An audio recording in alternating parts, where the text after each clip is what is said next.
the light coming from up above, and it's creating this real striking quality, this real luminous quality right here, top of the watermelon. Then it moves down into this cool shadow where it's a little bit darker. And I'm going to show you how to basically set up the lights and darks and achieve a quality of light.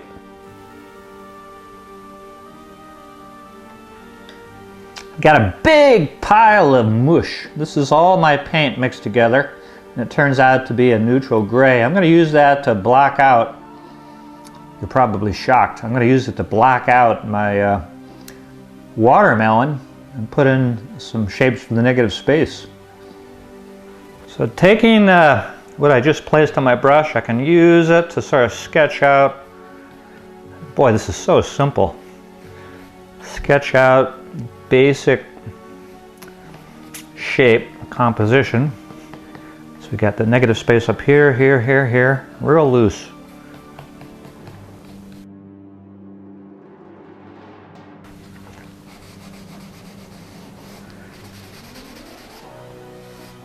Now we've got to paint the top, this great big spot.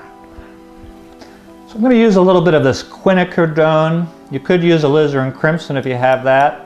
Bring out a tiny bit of cad red and a tiny bit of cad yellow. Big bold strokes to suggest a shadow. You can't have light unless you have shadow. It's the relationship of this dark side to the top side of the watermelon. I want to get it dark. And as I said, some of the color from the top of the watermelon will move into the shadow.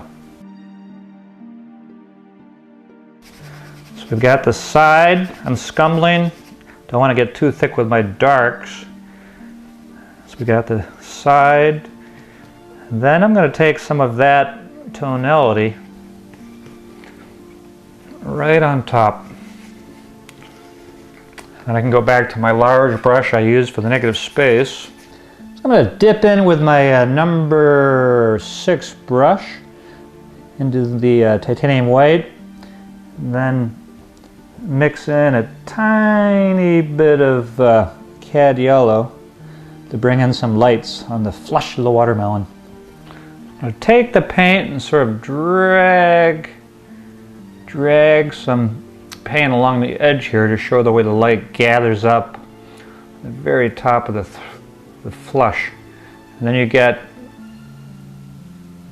so using the very tip of my 00 brush, I'm just touching it ever so slightly to add these jewel-like highlights. It's with pure titanium white. It's like a ½ millimeter in thickness. We're going to end by a few shots of that same titanium white, just gathering down here as if it's a little subplot. Once again, you don't want to overdo it. Using a soft synthetic sable-like brush here, just to allow the light to gather. And then there's a slight pinky cast to it. And now we are done. This is it. We've got it.